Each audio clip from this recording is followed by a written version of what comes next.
Iga wins in straight sets. No bagel, but it was a very entertaining match. Now, Iga said herself, she said, look, she is not concerned with rankings or points.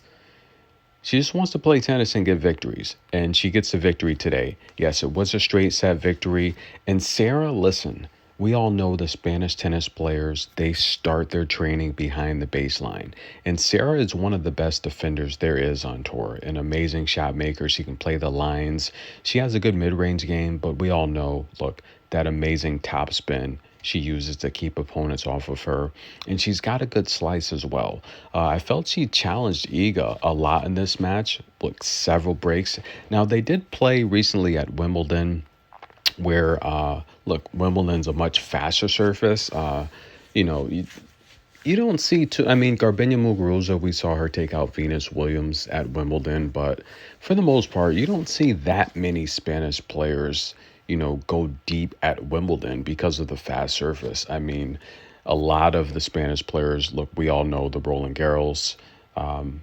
They're just great clay players, and a lot of them do well in France. But Iga's victorious. She will head to the next round. And look, Beijing, this is a master event. I would love to see, a lot more interviews. I would love to see them a little bit quicker. Look, the tour hasn't been in China in a while. It's been several years, and a lot of the top players here have never even played here. But early on, it seems like the tournament's not running that smoothly, but hopefully it gets a little bit better. Iga had a huge ovation here. So she's got a lot of fans here that want to see her. And, it is a shame because, I mean, look, China, it's let's just be transparent here. China has been a great location, a great country for the WTA. I mean, they've treated the tour, especially Serena, and look, they've treated the WTA kind in the past. Now, they had some issues recently. We're not really going to get into those issues, but the finals were supposed to be held in China this year. But look, I think it's better in Mexico. It's look, for the second straight year, it's being held in North America.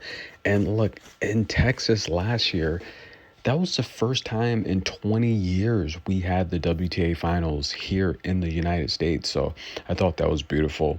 Iga's going to be there. Sarah will not be there. The world's ranked 55. Look, maybe she can come back in 24 healthy from the start of the season, and maybe she'll have a chance. But injuries really plagued this season for Sarah. But I think she closed it out pretty well. Tennis in a minute. Iga gets the victory. Let's take a look at stats, guys. How did Iga do it?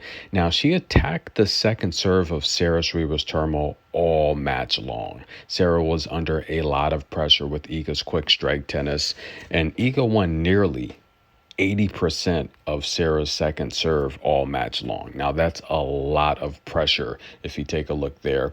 Iga did have 27 winners. She's still making a lot of unforced errors, guys. She's been averaging over 20.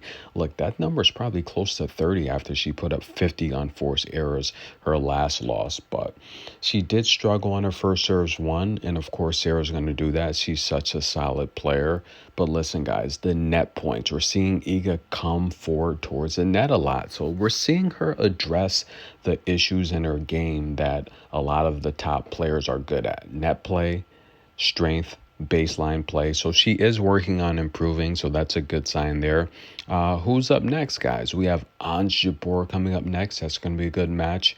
I can't wait to see that. Daria Saville right now. She's in a battle with Anna Elena. That's going to be a good conclusion.